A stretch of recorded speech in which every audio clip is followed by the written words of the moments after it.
Actualidad, espectáculos, negocios, deportes, todo en TV Radio Miami, la nueva televisión.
Actualidad, espectáculos, negocios, deportes, todo en TV Radio Miami, la nueva televisión.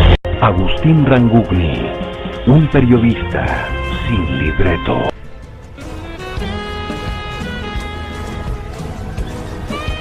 Hola, ¿cómo le va? Qué gusto de saludarlos. Aquí estamos, como de costumbre, haciendo Portal Miami, programa que emitimos por TV Radio Miami, en asociación estratégica con Radio Miami Internacional y todas las emisoras que generosamente toman nuestra transmisión. Como luego habitualmente, saludo a Radio Francia Internacional, a La Voz de América, Radio Mercosur, Radio Naciones Unidas, Radio Vaticana y también a nuestro canal desde Madrid para toda Europa. Muchísimas gracias por el apoyo incondicional que estamos recibiendo. Nos vamos a ir a algún lugar de Buenos Aires, vamos a conversar con un personaje muy interesante, un hombre con varios títulos que marcan su tarea de profesional, pero fundamentalmente vamos a hablar de su participación en lo que fue la Guerra de Malvinas. Estamos conectados con el coronel Enrique Estel. Él es coronel del Ejército Argentino, veterano de la Guerra de Malvinas, del Comando Paracaidista Militar, es buzo de ejército, radiotelegrafista, es militar, bueno, y hay un montón de cosas que podemos seguir detallando. Él durante 9 años ejerció la jefatura de distintas unidades militares, participó en 3 misiones de paz en la ex Yugoslavia. Es oficial del Estado Mayor, también es abogado, escribano, especialista en Derecho Penal, máster en Derecho Penal, doctor en Derecho Penal, diplomado en Derecho de Ejecución Penal. Bueno, realmente un verdadero personaje que me da mucho gusto de saludarlo. Enrique, un gusto de recibirte aquí en TV Radio Miami. Bienvenido. Muchas gracias. Buenas tardes, Agustín. El gusto es mío de poder participar en esta entrevista. Te pido disculpas que no puedo leer todo tu historial, porque realmente marca allí que eres un montón de cosas juntas, pero a veces la televisión no nos permite tanto. Pero me gustaría decir que has recibido distintas distinciones y condecoraciones, como la Medalla de las Naciones Unidas por tus servicios a la paz en los Balcanes, fuiste condecorado del Congreso de la Nación Argentina, como a todos los veteranos de Guerra de Malvinas. También recibiste la condecoración al heroico valor en combate por parte del Ejército Argentino. Recibiste la condecoración al mérito militar por parte del Ejército Argentino y recibiste una distinguida mención por tu participación en la Guerra de Malvinas. Tengo más para contar, pero creo que con esto ya sabemos con quién estamos dialogando. ¿Cómo es tu vida después de tanta historia? Bueno, en este momento yo estoy retirado, ya obviamente no ejerzo más desde el año 2007, en que pasé a situación de retiro como coronel, y bueno, ejerzo como abogado en la provincia de Tucumán y en el Fuero Federal. Yo realmente, si bien soy porteño, En este momento estoy en la provincia de Tucumán, en la localidad de Yerba Buena. Y estoy viviendo en el Pedemonte con mis perras, mis hijos ya son grandes, cada uno tiene su vida propia, algunos están repartidos por el mundo y bueno, yo estoy acá y estoy muy feliz y muy contento, es una muy linda provincia. ¿Qué emociones te trae cuando recordás no solo la guerra de Malvinas, sino todo lo que representó para tu calidad de persona, como profesional, como militar? ¿Qué representó todo eso para ti? Bueno, yo creo que la guerra de Malvinas es algo más que trascendente en mi vida, porque tuve la oportunidad de participar en el único conflicto bélico que la Argentina del siglo XX y del siglo XXI ha tenido que hacer frente en un conflicto armado internacional, para decirlo conforme al derecho internacional de los conflictos armados. Y fue un periodo muy particular de la historia de la Argentina, porque fueron los únicos 74 días en que tuvimos ejercicio pleno de nuestra soberanía territorial. Hoy en día, al igual que antes del 82 y después, seguimos siendo un país parcialmente ocupado por una potencia extranjera. Para mí es algo muy lindo de recordar, sobre todo por la calidad humana de aquellos que me acompañaron.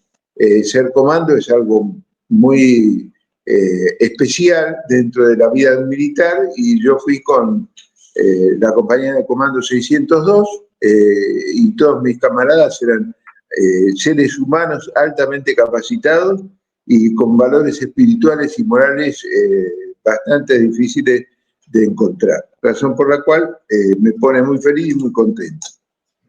Me imagino, pero también muy orgulloso, me imagino, de toda tu trayectoria, porque pasaste por todas las que uno puede imaginar que nadie puede lograr, tanto coronel del ejército argentino, veterano de la guerra, como lo dijimos, radiotelegrafista militar. Bueno, o sea, uno no termina de leer todo ese background tan espectacular que llevas en los hombros.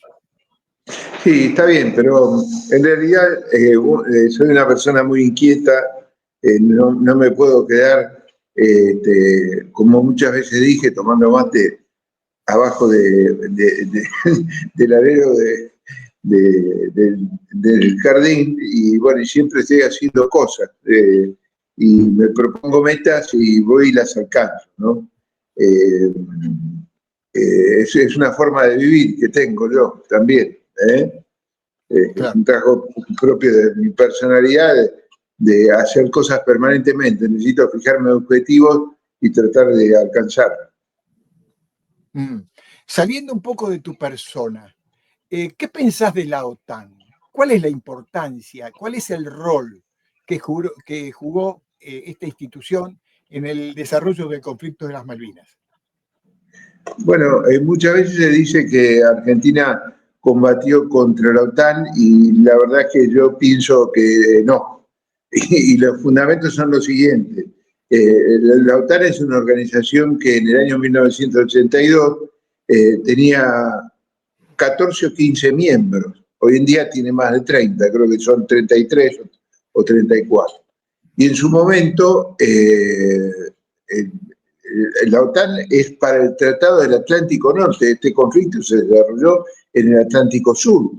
Además de eso, las Islas Malvinas en el año 1962, al igual que ahora, era uno de los 14 territorios de ultramar que tenía el Reino Unido de Gran Bretaña y que conformaba la lista de los espacios geográficos a descolonizar, y que se estaba ocupando la Organización de las Naciones Unidas en su comisión de descolonización de determinados territorios, que son 17 en total, y las Islas Malvinas formaban parte de esto. Entonces, los países que se habían comprometido en ayudarse mutuamente en caso de ataque territorial no podían apoyar al Reino Unido de Gran Bretaña para combatir en el Atlántico Sur, porque está en contra de lo que dice el Tratado del Atlántico. Y si uno se pone a mirar, inclusive simplemente mirando las imágenes, uno va a ver que no va a encontrar ningún griego, ningún turco, ningún italiano combatiendo contra nosotros. A eso también se suma que durante el desarrollo del conflicto, por ejemplo, es bien sabido que Francia apoyó a la Argentina mandando una comisión para optimizar el funcionamiento de los misiles Exocet de la Armada de la República Argentina. Y también se supo una discusión que tuvo Mitterrand con Margaret Thatcher por este y otros temas, y también se conoció y tomó estado público la discusión que tuvo el primer ministro italiano, que le dijo: señora, usted no me va a entender, pero la sangre es la sangre. ¿Cómo se llama la primera víctima que tuvo la República Argentina cuando recuperó las Islas Malvinas? Giachino, le dice. Y Margaret Thatcher le cortó.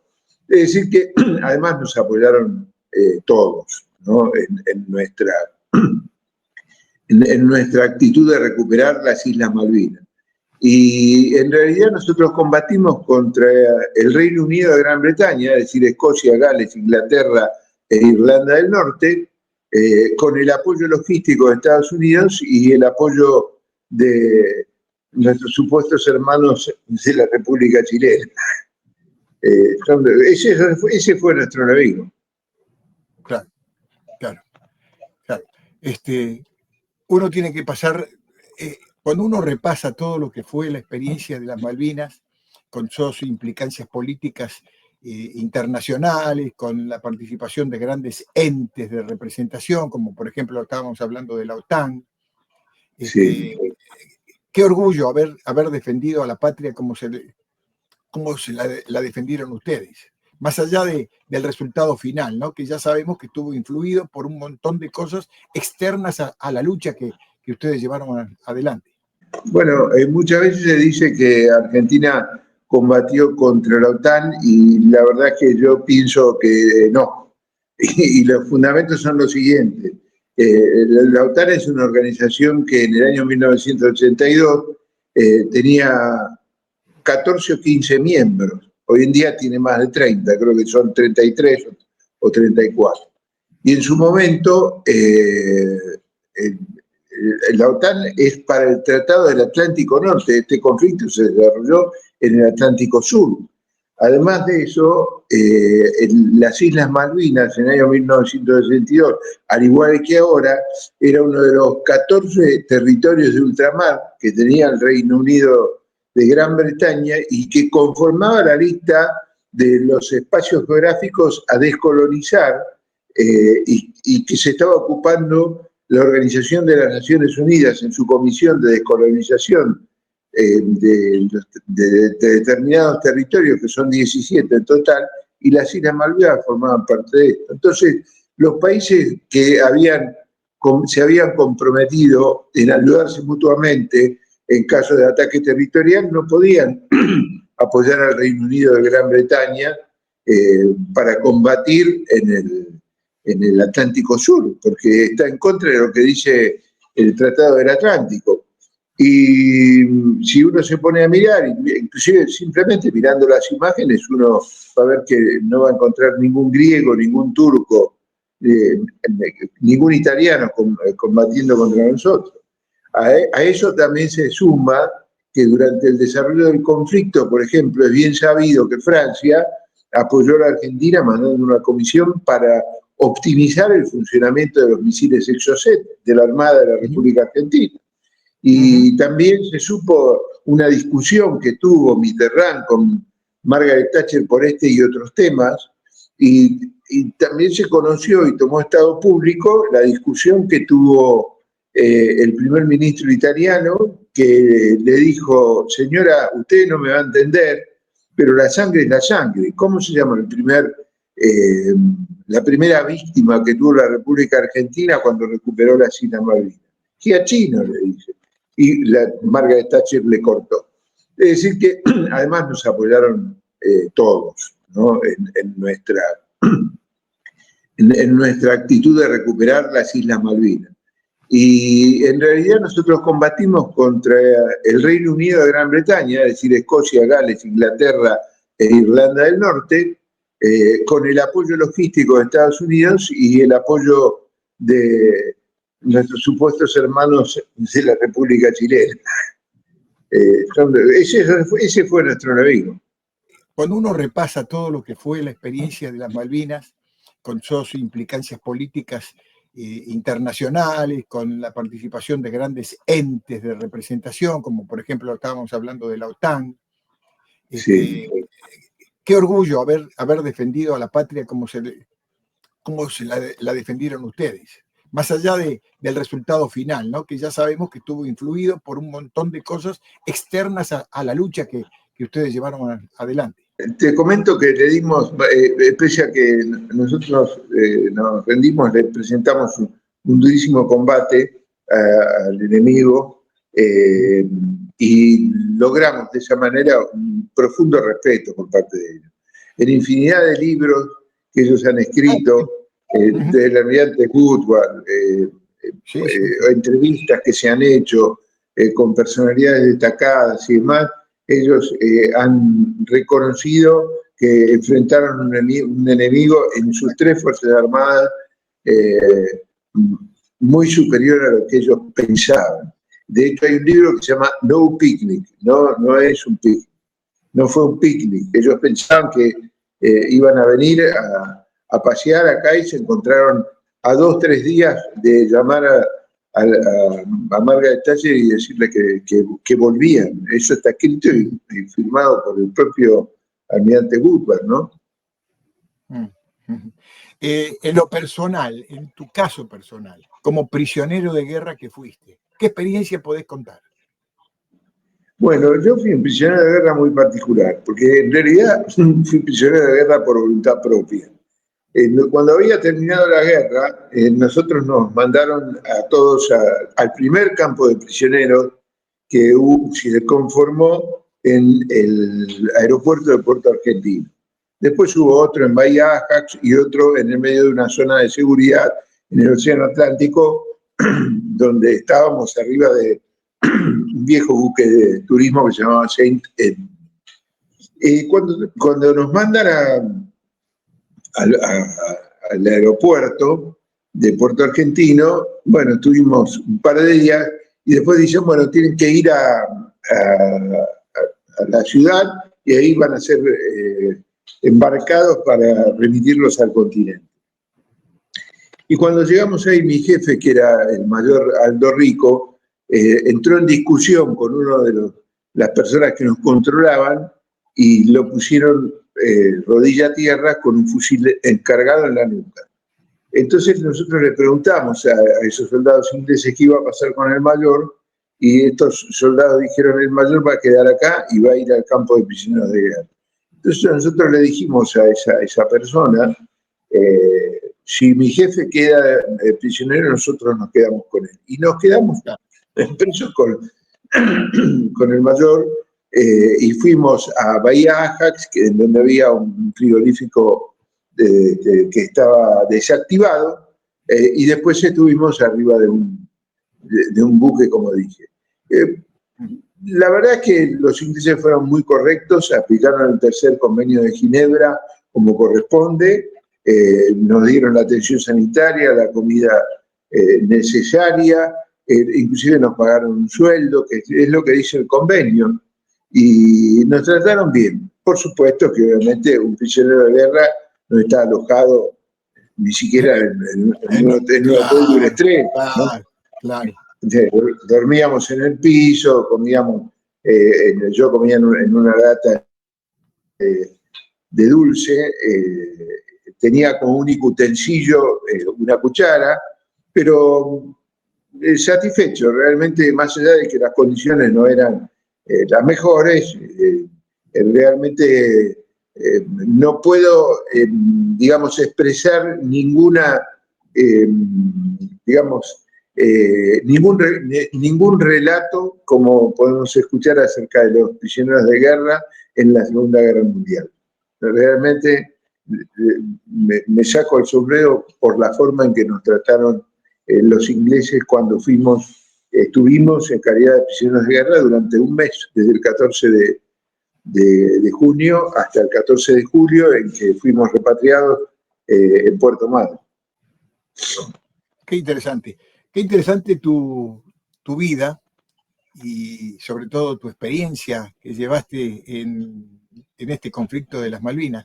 Pero hablar de ti es un poco cansador para los oyentes, pero los oyentes van a estar más que contentos de escuchar lo que yo voy a contar ahora, porque tus méritos son tan grandes y tan representativos de la Argentina que vale la pena que podamos repasar por aquí.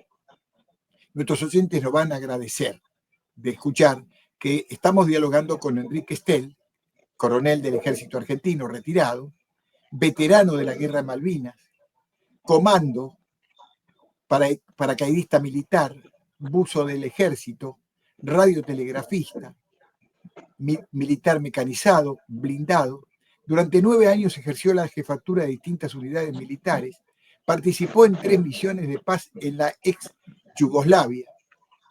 Es oficial del Estado Mayor, es abogado, es escribano, es especialista en Derecho Penal, es máster en Derecho Penal. Es cansador esto, pero es de orgullo que estoy leyendo, porque realmente nos ha representado maravillosamente bien, Enrique. Sí, bueno, muchísimas gracias.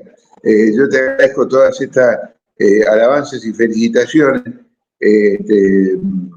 pero soy una simple persona viviendo en este mundo que trata de hacer por los otros lo mucho o poco que puede, y tratar de dejar, digamos, algo que sea trascendente. Sí, pero a veces, sí, perdón. Enrique, te quería decir que esto no es una alabanza. Esto para mí, como profesional del periodismo, es contarle a la audiencia, mostrarle a la audiencia, hacerle saber a la audiencia quién es nuestro entrevistado y cuál es su trayectoria y cuáles sus éxitos y seguramente algunas que otros tropiezos.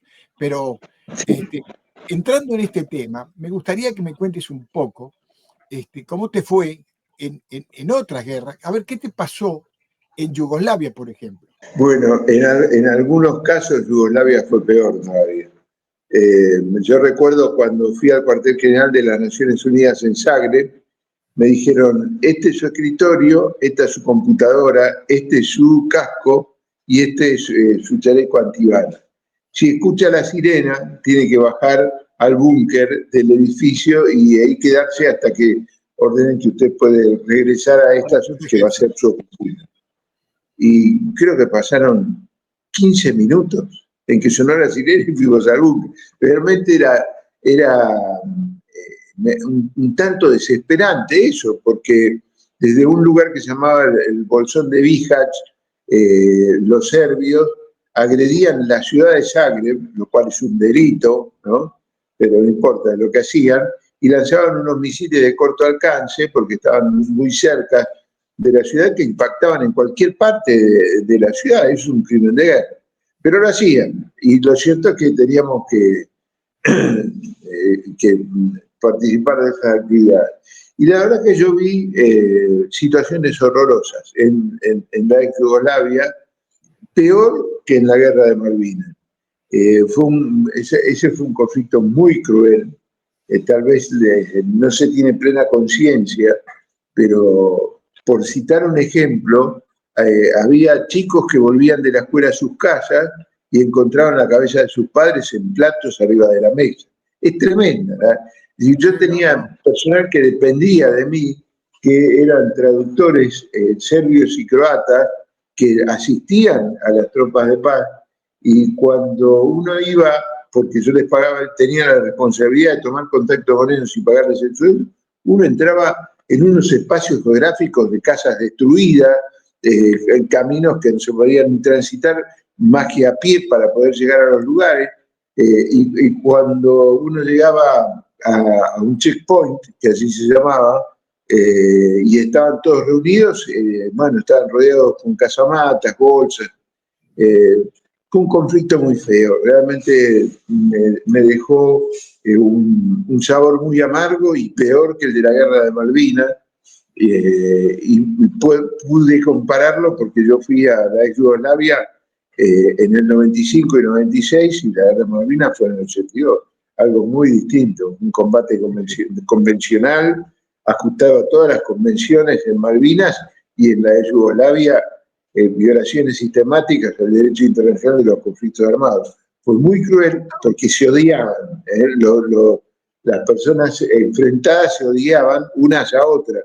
Entonces el odio le ganaba la razón. En la guerra de Malvinas, haciendo esta comparación, digamos que no tenía pensado hacerla, pero surge naturalmente, los argentinos respetan a los ingleses, creo que ya hay evidencias de eso, y los ingleses nos respetan a nosotros.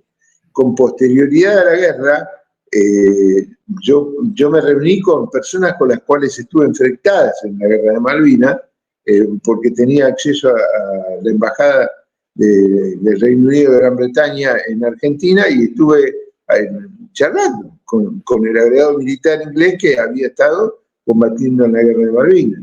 Y en idéntico sentido, con posterioridad, yo fui a la ex Yugoslavia, concretamente estuve en Split, en Mostar y demás, y la gente nos miraba, más allá de que iba en calidad de turista, mi señora tiene rasgos libaneses, porque descendiente de libaneses, y nos miraban con odio. Es decir, es una situación realmente muy profunda la que se vivió desde el punto de vista humano en la ex Yugoslavia. Te pido, Enrique, que seas breve porque ya estamos en 25 minutos, vamos a alargarlo a 30, tenemos 5 minutos por delante, porque es mucho para hablar contigo, es mucho para repasar. Tus expresiones evidentemente muestran tu experiencia y las que viviste. Yo estaba leyendo por ahí, bueno, lo nombrabas recién, tu participación con el tema Yugoslavia por allá por el 95 en Misiones de Paz, ¿no? Pero ¿cómo hiciste para, paralelamente a una guerra y tantas cosas que ocuparon tu tiempo y tu vida, en el sentido de haberla arriesgado en guerras, cómo lograste ser abogado, escribano y todas esas cosas? ¿Cómo se te dio el tiempo? ¿Qué sos? Superhombre. Estudiando, sentándose y estudiando. Cuando uno está en plena situación de guerra. Hoy es muy barato estudiar, desde mi punto de vista, ¿no? Y los costos, sobre todo en la era actual, inclusive yo me gradué como doctor en Derecho Penal en Estados Unidos, estudiando vía web. Y los valores comparativamente con Argentina son más baratos. Uno estudiar en la Universidad Austral sale una fortuna de dinero, pese a que es una de las mejores universidades que hay, con una calidad académica de lujo realmente, ¿no? Pero eso, me siento y estudio. Soy inquieto, yo no duermo mucho tiempo y siento placer al estudiar, ¿no? Porque también me permite desarrollar cosas trascendentes. Yo no soy exitista ni me interesa el día de hoy ni la plata que pueda ganar. Yo acabo de presentar una demanda ayudando a una persona y me siento muy feliz de hacerlo, ¿no? Inclusive tampoco le cobro los salarios que debería cobrar ni nada por el estilo. Y yo entiendo que uno tiene que hacer por el prójimo y tratar de ayudarlo lo más que pueda. Como dice por ahí una frase de la Biblia, cosechando tesoros donde la polilla no puede corroerlo.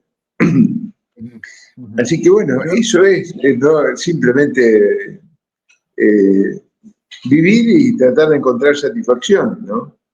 Sí, yo quiero decirle a quienes nos están viendo y que de repente pueden pensar que uno podría pasar por delante por algunas cosas, pero no. En mi caso, quisiera expresar todo lo que yo me he enterado de ti respecto de tu desarrollo intelectual, de tus situaciones de guerra y todas esas cosas. yo describí unos cuantos. No sé si dije que eras abogado, que eras escribano, que eres especialista en derecho penal, que tienes un máster en derecho penal, que eres diplomado en ejecución penal, licenciado en estrategia y organización, máster en fenomenología, terrorista, fenomenología terrorista, Sí, de derecho sí. internacional. Muy interesante esos estudios, sí. Me imagino que sí, yo creo que te tenemos que contratar por un año y hacer un programa todas las semanas para poder repasar por todo esto. Bueno, mirá, yo te voy a decir algo, ¿no? Yo estudié en España también vía web el máster en fenomenología terrorista y con una fuerte impronta en guerra cibernética y guerra química, biológica y bacteriológica. En el año 2014, y yo decía, esta gente, ¿de qué me está hablando? Y vos fijate cómo fue la evolución con el tema del famoso COVID-19 y evidentemente estaban adelantados, tenían una idea de lo que iba a ocurrir, ¿no? Y hace poco inclusive leí un artículo bueno, del fundador de Bill Gates, el fundador de Microsoft, y él hablaba de la guerra en el ciberespacio. Y yo me gradué como licenciado en estrategia de organización con un ensayo que se denominaba la guerra cibernética, el ciberespacio y la cuarta fuerza. Es decir que ya desde hacía tiempo uno venía viendo la problemática que se presentaba. Pero eso es así porque uno se dedica, ¿no? No es que uno sea un superdotado. Sin duda que una ayuda divina debo tener, pero si uno ejercita el músculo, va a crecer el músculo. Si uno ejercita la inteligencia, van a crecer los conocimientos y las posibilidades que uno tiene de hacer cosas trascendentes. Sí, hiciste cosas muy trascendentes. Yo estaba mirando y peleándome con el reloj, ya llevamos 29:50 segundos, y tengo ante mi vista que 6 tapas de tus libros, 6. Sí. Pero también tengo para contarle a la audiencia que estudiaste en el Instituto de Derecho Internacional Humanitario en San Remo, Italia, en la Escuela Internacional para el Estudio del Holocausto en Jerusalén, Israel. Realizaste investigaciones en el terreno sobre la Shoah en Bosnia, Herzegovina, en Croacia, en Rusia, Polonia, Hungría, República Checa, Alemania, Austria, Rusia, Israel, Palestina. Seguro te estoy cansando de mencionar esto, pero me parece que nuestra audiencia tenía necesidad o merece que le demos todos los datos posibles para saber con quién estamos hablando. Como el tiempo se nos fue, yo te propongo que renovemos este diálogo en cualquier otro momento y te agradezco infinitamente habernos regalado parte de tu historia. Bueno, el agradecido soy yo. A esta altura de mi vida, sinceramente, me gustaría concluir con unas palabras de Emery Moore, que en una de sus últimas entrevistas, él dijo, lamento mucho las muertes que ocurrieron, las que podrían haber sido evitadas si las cabezas de nuestros gobiernos se hubiesen puesto de acuerdo y hubiesen solucionado este problema sin llegar al conflicto armado. Y lo digo esto con profundo sentimiento personal, porque realmente cuando llegan estos días, pues, uno empieza a recordar lo que estaba haciendo en cada uno de estos días durante el desarrollo de la Guerra de Malvinas. Hay momentos en los que realmente siento una profunda tristeza. Así que bueno, te agradezco muchísimo la oportunidad, estoy a tu disposición para cuando quieras, que cuando quieras convocarme me avisás y yo estoy al pie del cañón. Sí, me siento muy feliz de poder hablar acerca de mis experiencias personales, en particular de la Guerra de Malvinas. Te prometo que te voy a molestar bastantes veces. Todas las veces que quieras. Porque no solo vale la pena difundir esto de tu gestión y de tantas otras cosas como los títulos de las universidades, tu experiencia y todo eso, pero esto es algo muy rico para los televidentes, los oyentes, que, bueno, pueden descubrir en una persona todo lo que puede lograr. Yo no entiendo cómo hiciste para estudiar tantas materias, tantas profesiones en el medio de una guerra. ¿Cómo está conformada tu familia? No, tienen una secuencia. Yo primero ejercí mi carrera militar y paralelamente, si bien iba estudiando, una vez que me retiré tenía las 24 horas del día para mí, ¿no? Entonces ya es distinto. Además con una biografía personal diferente en la cual uno disponía tranquilamente de las 24 horas del día, ¿no? Hoy mi mayor preocupación es darle de comer a las perras al mediodía. En fin. Bueno, tengo otras también, no te estoy siendo del todo sincero, pero las otras las dejamos un poquito de lado para contarlo de Telazo en otro momento. De acuerdo. De verdad, Enrique, te agradezco infinitamente habernos regalado este tiempito. Esperemos que la gente lo valore, que realmente se sienta orgulloso, sobre todo los argentinos, sobre otro argentino, ¿no? Te agradezco infinitamente toda esta participación. Nada que agradecer. El agradecido soy yo. Y también mis saludos a los televidentes. Muchas gracias. Muy amable, muy amable. Muchas gracias, muchísimas gracias. Vamos a despedir al coronel Enrique Estel con un aplauso.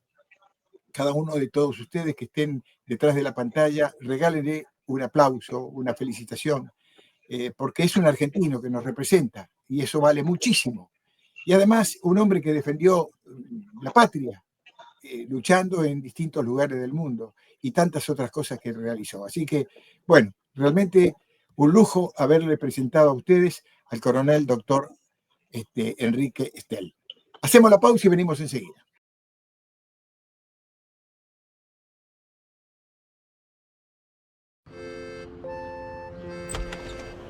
Buen día.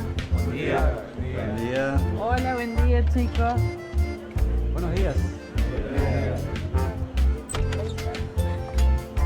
Buen día. Buen día, Susi. Buen día, Susi.